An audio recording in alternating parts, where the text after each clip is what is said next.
राज्याच्या मुख्यमंत्र्यांना विनंती करायची आहे. कारण ते स्वतः गृहमंत्री आहेत.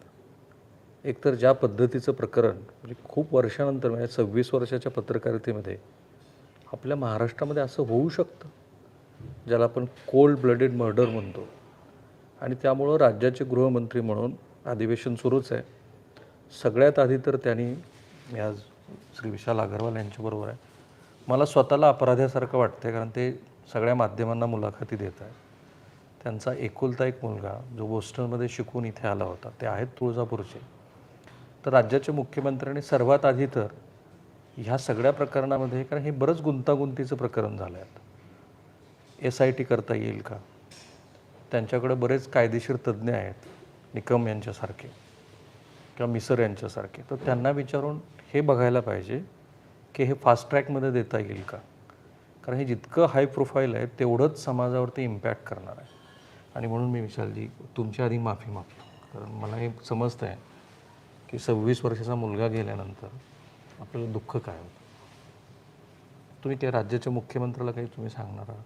बाकीचे प्रश्न तर आहेतच सध्या. माझी CM साहेबांना विनंती आहे, त्यांनी फक्त ह्याचा पूर्ण जे काही प्रकरण आहे त्याचे पूर्ण धागेदोरे व पूर्ण इन्व्हेस्टिगेशन त्याच्यावरती करून आणि त्याच्यात जे जे अपराधी आहेत त्यांना लवकरात लवकर फाशीची शिक्षा व्हावी ह्याच्यासाठी काय करता येईल तेवढं प्लीज करावे अशी मला त्यांच्याशी नम्र विनंती आहे. मला न्यायव्यवस्थेवर पूर्ण भरोसा आहे, पण त्यांनी थोडं फक्त ह्याच्यात वेळ जाण्यापेक्षा ते करून आणि लवकरात लवकर त्यांना सजा या संदर्भामध्ये नाही, अजून तरी माझं नाही साहेबांशी बोलणं झालं काही. पण मी मीडिया थ्रू विनंती केली होती अजून एक दोघांशी की मला लवकरात लवकर त्यात न्याय भेटावा आणि त्या लोकांना शिक्षा व्हावी. फाईन. सो त्या विधानसभा मतदारसंघाचं प्रतिनिधित्व श्री राणा जगजितसिंह पाटील करतात. ते श्री फडणवीस यांचे खूप जवळचे आहेत. शक्य झालं तर फडणवीसांनी ह्या अधिवेशनाच्या आधीच या संदर्भामध्ये घोषणा करायला हवी, कारण हे सगळं प्रकरण पूर्ण देशभर चर्चेत आहे. मी थोडंसं असं वाचलं की तुम्ही सुरुवातीलाच नको म्हणाला होतात या लग्नासाठी. अगदी सुरुवातीला जेव्हा पहिल्यांदा प्रपोजल आलं. हो, अगदी सुरुवातीला जेव्हा पहिल्यांदा प्रपोजल आलं होतं त्यावेळेस मी नको म्हणालो होतो, का की त्यावेळेस मुलीचं वय 19.5 वर्ष होतं जेव्हा त्यांनी आम्हाला बायोडेटा पाठवला. तर आमचं म्हणणं होतं की एवढ्या लवकर कोण आपल्या मुलीचं लग्न करत नाही आणि आम्ही त्यासाठी इन्कार केला होता की आम्हाला नाही घ्यायची. परंतु त्यांचा समोरनं जे आमचे मध्यस्थी होते, आमचे चुलत मामा नरेंद्र जगन्नाथ मित्तल, रेणू नरेंद्र मित्तल, त्यांनी माझ्या घरी येऊन मला भरोसा दिलेला की मुलगी खूप छान आहे, खूप चांगलं आहे, आम्हाला पण चांगलं स्थळ भेटते, म्हणून ती लग्नाला आम्ही त्याला तयार झाली आहे. ही केव्हाची गोष्ट आहे? आत्ताचं लग्न? फेब्रुवारीला, ह्याच वर्षी फेब्रुवारी, याच वर्षीला. पण मग तुमचं नंतर तिच्याशी असं मनमोकळेपणानं बोलणं झालं होतं की? हो, मग तिच्याशी ती आम्हाला वेस्टर्न हॉटेलमध्ये तिने दाखवायचा कार्यक्रम केला. मी एकट्यात त्यात बोललो होतो, तिला विचारलं होतं, मी म्हणलं बेटा तुला काही, तुम्ही एकटे स्वतःहून तिच्याशी बोललो? हो, आणि त्याला विचारलं होतं बेटा तुझ्यावर काही प्रेशर असेल तर प्रेशर घेऊ नको, तुझा काही प्रॉब्लेम असेल तर सांग, तुला लग्न करायचं नसेल तर सांग. पण ती म्हणली काही नाही, उलटा मला येऊन पाया पडली, म्हणली नाही मला करायचं आहे आता आणि हे करायचं, माझा काही प्रॉब्लेम नाही आहे आणि मला लग्न करायचं आहे. केतन आणि सिया दोघं पण ह्या विषयावरती खूप मनमोकळे, बघा इतके महिने भेटत आहेत एकमेकांना. पण त्यावेळेस पण केतननी त्याला प्रश्न हे विचारले होते जेव्हा पहिल्यांदा आम्ही तिला भेटायला गेलो होतो की तुझ्या आयुष्यात अजून कोण आहे का, आणि काही असेल तर सांग, तुला लग्न करायचं नसेल तर सांग, आमची कसली जबरदस्ती नाही आहे, आपल्या दोघांना आयुष्य पुढं सोबत करायचं आहे, असं व्हायला नको की नंतर आपण म्हणू की त्यावेळेस माझ्यावर प्रेशर होता या होता.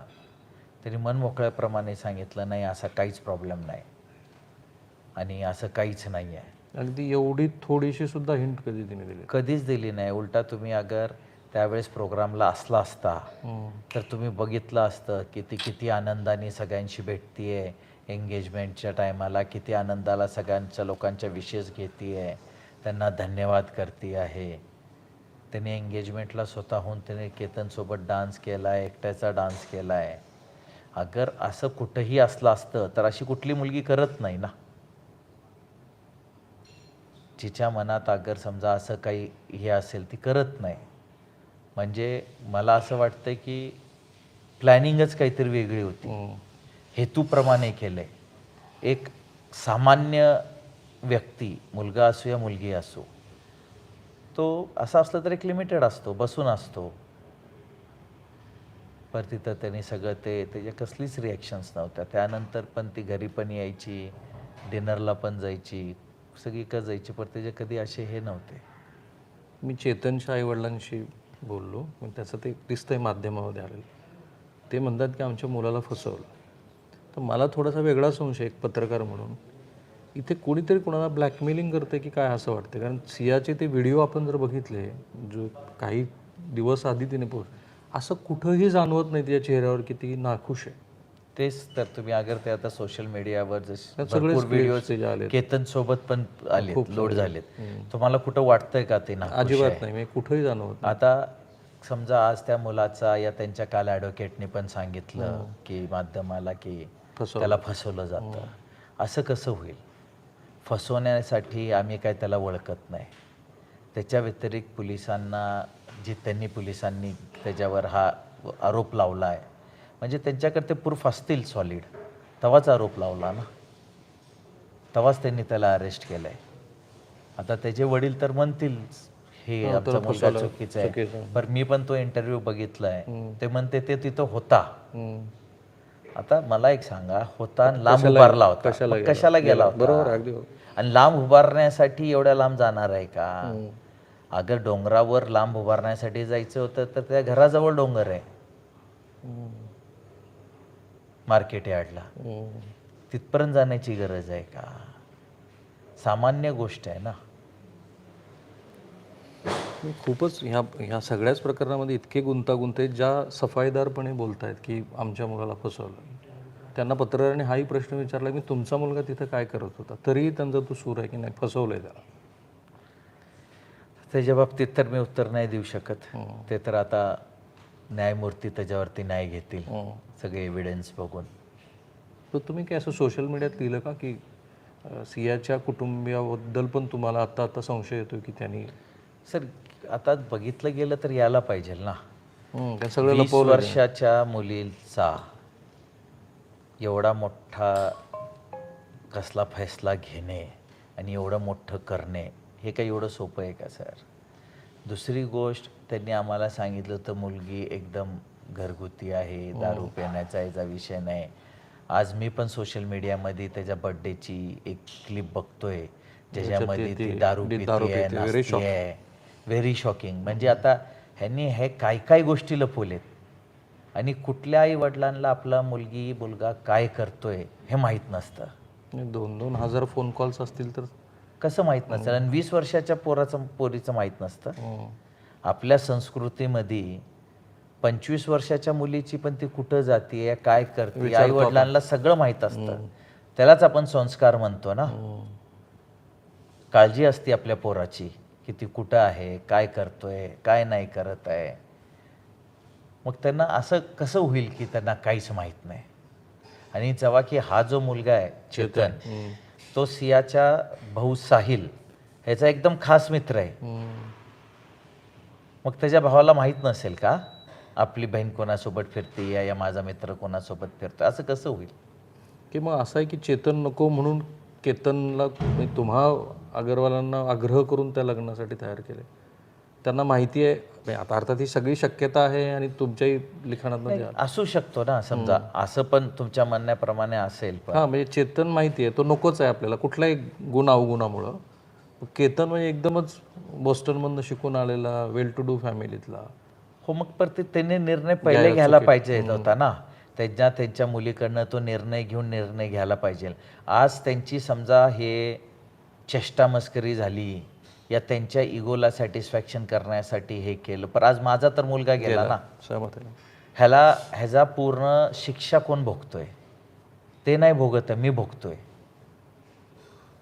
आज माझा मुलगा गेला ना, मला ते शिक्षा भोगायला लागली. केतन किती वर्ष अमेरिकेमध्ये? की त्यांनी MBA तिथनं केला. अमेरिकेत. हो, आणि इथे महाविद्यालयात कुठे शिकलो? सिम्बॉयसिसला BBA. BBA. आता मी तुमच्या मुलीनं बहुधा तुमच्या लक्षात आणून दिलं की ज्या वेळेला केतनबरोबर घडलं त्यावेळेला तिने काहीतरी सियाला प्रश्न विचारले ज्याची तिने अजिबात उत्तर दिली. झालं काय होतं, जेव्हा आम्ही तिथं लोहगडला पोचलो आणि मला पोलिसांनी सांगितलं की तो जाग्यावरतीच गेलेला आहे, तर मी तर आपल्या दुःखात आणि त्या विचारणात मी खोल डुबलो होतो. त्याच्या व्यतिरिक्त हर एक कोण येत होतं तर तो माझ्याकडेच येत होता. पोलीसवाले पण माझ्याकडेच येत होते, ग्रामस्थ पण. तर माझ्याकडे एवढा असा हे नव्हतं की विचार करायला वेळ नव्हता या सुचत नव्हतं की आपल्याला काय.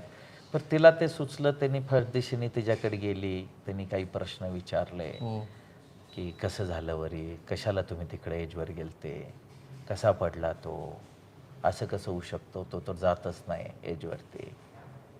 मग त्यांनी कुठल्याही प्रश्नाचं उत्तर नाही दिलं. तिथे पहिला संशय तिथं पहिला संशय झाला का की हे बघा, काही झालं तर मुलगा तर माझा गेलाय, होते ते दोघंच तिथं आमच्या हिशोबाने.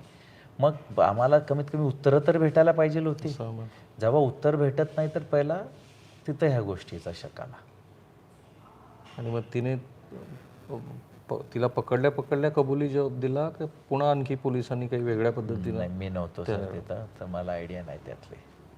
आता तिला ताब्यात घेतल्यानंतर एखाद्या तरी प्रश्न तुम्हाला विचारायची संधी मिळाली का? नाही, मला दाखवायची पण या बघायची पण संधी नाही मिळाली तिला. परत धरल्यानंतर मी एक सोशल मीडियावरती ही एक व्हिडिओ क्लिप बघितली आहे ज्याच्यात पोलीस त्याला धरून कोर्टात नेतात. तर त्याच्या बॉडी लँग्वेजवरनं मला असं नाही वाटत आहे की त्याला कुठं त्याचा पश्चाताप आहे. त्याची बॉडी लँग्वेज अशी आहे जशी काही ती एक प्रोफेशनल क्रिमिनल आहे असं मला वाटतं. आणि सियाच्या कुटुंबियांना तुम्ही काही प्रश्न नाही विचारले? हे सगळं ज्यावेळेला काय विचारणार साहेब, काय आता मला एक सांगा, त्यांना विचारून त्यांनी काही उत्तर दिलं तर त्याच्यानी माझं तर काही मुलगा परत नाही येऊ शकत. आज दुःख मला मोठं आहे, सोसावं मला लागणार आहे आयुष्यभर. त्यांच्या परिवारचा या त्यांचा तर हा फक्त खेळ झाला. एक सामान्य गोष्ट एवढी एखादी मुलगी कसं करू शकते की एवढा विचार करून, म्हणजे दुश्मनी काढल्यासारखा या काहीतरी हेतूनी केल्यासारखा आहे. आता पोलीसच्या पुढल्या इन्व्हेस्टिगेशनमध्ये बघू काय निघतंय. पण तुम्हाला असं वाटतं, संशय आहे तुम्हाला, हा एक हेतू होता डोळ्यासमोर? संशय तर गोष्ट तर वाटते ना सर की हेतू तर आहे. कारण तुम्ही तर एवढी मोठी तयारी केली होती, ते काय फ्लाईट बुक केल्या, हॉटेल्स बुक केली उदयपूरमध्ये? नाही, फ्लाईट वगैरे नाही बुक केलेली आहे. ते काही बातम्या हे फक्त बातम्या काही आहेत चुकीच्या बातम्या चुकीच्या आहेत. फ्लाईट वगैरे असं काही नाही आहे. हा, पण अरमान तर हर बापाचे असतात, आपल्या पोराचं लग्न थाटात करावं. एकच मुलगा असल्यावर असं थोडी असतं की आपण नसतात. पण त्या सगळ्या चुकीच्या बातम्या आहेत. पण एवढं मी सांगू इच्छुक आहे की ह्याच्यावरती काही ना काहीतरी पूर्ण आपल्या समाजाला निरोप पोचायला पाहिजे. आणि त्यांना पण सगळ्यांना कोणाची अशी वृत्ती नसावी की कोणाचाही मुलगा कोणी घेऊन जावं विनाकारणाच्या. काही कारणाने आहे तर ठीक आहे. आज माझ्या मुलाची काही चूक नसताना तो फक्त लग्न करायला गेला. तुम्ही आता मीडियावर एवढे व्हिडिओज त्या दोघांचे व्हायरल होत आहेत, तुम्ही बघताय. तर त्याचं किती तिच्यावर असा तो प्रेम दाखवतोय, आहे तिच्यावर म्हणून दाखवतोय. आणि ती पण असं काही वाटत नाही. म्हणजे हा पूर्ण जाणून बुजून कट रचून केलेली गोष्ट आहे. पण तुम्ही मगाशी एका मुलाखतीत म्हणालात की त्याला एक दोनदा वाटलं होतं की तिचा फोन का वेटिंगवरती राहतोय सतत. आता त्याला असं वाटलं होतं ना की मध्ये तो फोन करायचा तर बार बार वेटिंगला राहायचा. मग तो बोलायचा, विचारायचा तर ती सांगायची मित्रासोबत बोलते, मैत्रिणीसोबत बोलते. तर आपल्यात अशी प्रथा नाही ना की त्याला आपण म्हणू की तू कुणाशी बोलायचं नाही. हा तिचा अधिकार आहे. पण कुठंतरी पुन्हा एक मनात असं राहतं ना की एवढा वेळ कोण मित्रमैत्रिणींसोबत बोलतं. पर तो फक्त शकच होता ना, त्याला कसं आपण यकीनमध्ये कसं लावू शकतो. आणि कोणाशी बोलतोय म्हणून मी पण कुणावर इल्जाम नाही लावू शकत ना, की तुझं काय आहे, कसं काय बोलते. त्याच्या डोक्यात शक होता, त्याने माझ्याशी बोलला, मी ती समजूत काढली. असं नसेल बेटा, असतील मित्र. पण ही फॅमिली तुमच्यावर 30-35 वर्षापासून संबंध हो, ही जुने मुलगी ओळखीचे लहानाची मोठी तुमच्यासमोर झालेली आहे. हो, लहानाची मोठी आमच्यासमोर बघूनच झाली आहे ना समोर. जेव्हा कुठं भेटायचे तर दिसायचीच, एवढी होती, एवढी होती, एवढी होती. पण तिचं आणि यांचं शिक्षण मॅच होत होतं, कारण केतन बोस्टनला शिकला, ही फर्स्ट इयर. नाही, जी काही फर्स्ट इयर पण नाही केलंय नाही सर. 12th. 12च्या नंतर फक्त फर्स्ट इयरमध्ये ॲडमिशन घेतलं असेल. शिक्षण मॅच होत नव्हतं त्यांचं, काही नाही. पण ॲज अ हाऊसवाईफ होणार होती तर आम्ही विचार केला एवढा काय शिक्षणाचा. आणि त्यावेळेस त्यांनी आम्हाला खोटं सांगितलं होतं की 3rd इयरमध्ये आहे हो, जमवतानाच. जमवताना. हे गोष्ट मला मेमध्ये कळाली, एप्रिल एंड मेमध्ये, जेव्हा आम्ही विचारलं की एक्झाम्स, सगळ्यांचे एक्झाम्स होत आहेत, तुझे कसे होत नाही? तुझे कसे होत नाही. Very shocking. मग त्यांनी सांगितलं नाही, मैंने 1-1.5 साल पहिले पढ़ाई छोड़ते. मग ही एकच गोष्ट होती का आणखी 3-4 अशा गोष्टी हळूहळू लक्षात येत गेल्या तुम्हाला? नाही, असंच पहिले हे आले, बाकी अशी काही येऊन होतं. ठीक आहे, आता काय एज्युकेशन सोडून दिलं तर आपण ते विचार केला की ते पण त्याचा राईट आहे ना, करायचं न करायचं आपण कसा फोर्स करू शकतो. एक वडील म्हणून केतनसाठी काय प्लॅन होते तुमचे? केतनसाठी तर भरपूर मोठे प्लॅन होते. तुम्ही डायरेक्टर केलं होतं. स्वतःच तो प्लॅनिंग करत होता, स्वतःच आज सगळे कामं बघत होता. आणि हर बापाचे अरमान तर असतात आपल्या मुलासाठी मग काही करायचे. सगळे तिथल्या तिथं राहिले. म्हणजे आता मी व्यक्त नाही करू शकत तुम्हाला माझे स्वप्न आणि दुःख. चालते, थँक्यू. मी पुन्हा एकदा राज्याच्या मुख्यमंत्र्यांना तेच म्हणेन की हे प्रकरण देश पातळीवरती चर्चेत आहे आणि हे खरोखर ते करू शकतात. एखादी SIT करणं, कारण गुंतागुंत एवढी आहे की आता त्या कुटुंबियाचं म्हणणं आहे की चेतन तिथे नव्हताच. एक स्पेशलाइज्ड ऑफिसर देऊन, ठीक आहे SP आहेत इथले, सक्षम आहेत ते, पण बहुधा असं दिसतं की अग्रवाल कुटुंबियाकडनं जेवढी माहिती दिली गेली तेवढ्या माहितीवरती तपास चांगला चालला आहे. पण मधले जे हे ताणेबाणे आहेत ते लक्षात घ्यायला पाहिजेत. आणि देशपातळीवरती पुन्हा एकदा आपल्या पोलीस दलाची तीच प्रतिमा करायला पाहिजे की जे आता तुम्ही नरसापूर आणि सगळ्या घटनेमध्ये हळूहळू तयार करता. आय होप की मुख्यमंत्री हे बघतील आणि संबंधित लोकप्रतिनिधींनाही अग्रवाल जी बोललेलेच आहेत तेही या संदर्भात बघतील.